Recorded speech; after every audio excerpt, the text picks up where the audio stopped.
Ang dance style na napunta sa amin, contemporary. Kumbaga yung fear that we talk about in this performance bashing has been normalized nowadays. Natatakot talaga ako kaya hindi ko siya binabasa kasi madali akong masaktan din. Yung bashing sa akin, it's always personal. It's always about my family. It's always about my father. Ayoko ng ganito. Yung pag-pinpoint ng mga tao sa nakaraan. Limited space lang din tayo. Dito lang kayo sa loob ng box magsasaya. Ang laki pa naman ng mga hakmak ko. Halata sa mukha niya na ano eh. Oo, baka hindi safe eh. I think ito na yung pinaka-challenging na ginawa ko. Yung samahan mo siya ng emosyon, teamwork namin ni Zeus, sobrang kailangan talaga. Bukod sa fear, makakaramdam din sila na kailangan lumaban. Hindi naman kami lang yung may pinagdadaanan na binabash kami. Faith over fear talaga. Why faith?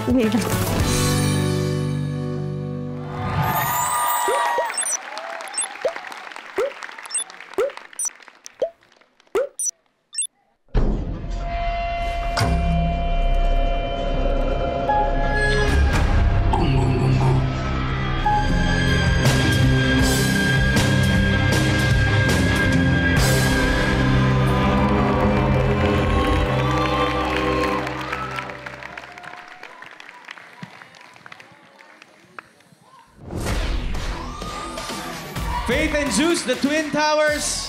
Tell us something about what happened on the dance floor. Oh. Nakikita naman po natin, it represents ako bilang isang tao at si Zeus bilang mga bashing, mga negative comments. And bilang mga artists, sanay tayo na nakakatanggap ng mga criticism from other people. Di ba, Mamang? Mang, sagot, Mang. Lumalaban ako. Oo, pero po yung mga komento ng mga tao, we don't have control over that. The only thing we have control over is our mind at kung paano tayo uusad sa buhay natin. Zeus? Ako po, nais ko lang talaga magpasalamat kay Coach April. Maraming salamat po dahil hindi kami pinabayaan at binigay niya, tinuro niya kung ano yung dapat namin gawin.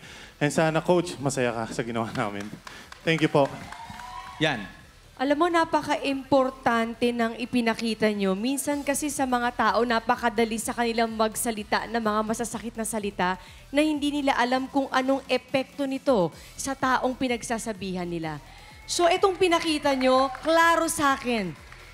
Ang klaro sa akin na itong fear na to, na pinanggagalingan, na takot, na sinasabi ng ibang tao, hindi talaga minsan sa ibang tao kasi mahirap para sa kanilang tanggapin itong mga ganitong bashing eh.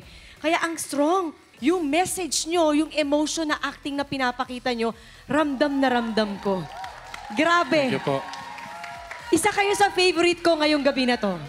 Napakahusay. Actually, nakita ko yung galing yung dalawa tonight na parang sabi ko, ito yata isa sa pinakagusto kong ginawa nyo. Wow, salamat, So, congratulations sa inyong dalawa. Salamat, Ate Yan. Thank you, Yan. Coach, ikaw muna, Coach. Kahit na sobrang limited yung space na sinasayawan nyo, sobrang ang laki pa rin ng movement na ginagawa nyo. And then, sobrang ganda din ng acting ni Zeus, yung pinagtatawanan niya si Faith. Kumbaga, siya yung parang nang babash eh. Siya yung nananakot. And then, na-realize ni Faith na, ba't ako magpapatakot? Kumbaga, nagtitinginan kami ni Mamang, ni Ate Yan. Sobrang nagustuhan namin. Salamat po, Coach Jay. Salamat po. Thank you, Coach. Mang. Kasi si Faith, yung salitang fear, narinig ko sa kanya yon dun sa dressing room namin sa TikTok Lock. Nung nag-uumpisa pa lang tayo. Sabi niya, Mang, natatakot ako. Ang gagaling kasi nung mga kasali. Pero sabi ko, sa loob-loob ko nakita ko sa nangyayari sa'yo ngayon, yung salitang fear, ginawa mong inspirasyon. Hindi ka nagpakabog, di ba? Sabi ko nga, lagi ko sinasabi, pagaling ka ng pagaling. Then, when it comes naman yung kay Zeus, alam naman natin talaga namang mahusay naman talaga si Zeus sa pagdating sa sayawan naman talaga. Bilang may pabigote ka ngayon, di ba? Yung sa bashing, sa ano, yun nga, imbis na tinatakot ka ng mga nambabash na yan, para panghinaan ka ng loob, para sumuko ka. Pero hindi mo inano yung fear na yun na pananakot nila sa'yo para gumibap ka na sa karir mo bilang artista o ano. No!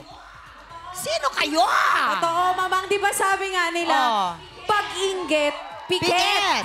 Sabi nga nila, faith over fear. Langgana. Yes, Langgana. thank you. Ayan. Ang ganda lang kasi gusto ko lang din i-highlight sa performance nyo, Zeus and Faith, yung nangyayari na very dominant nowadays, which is feedback.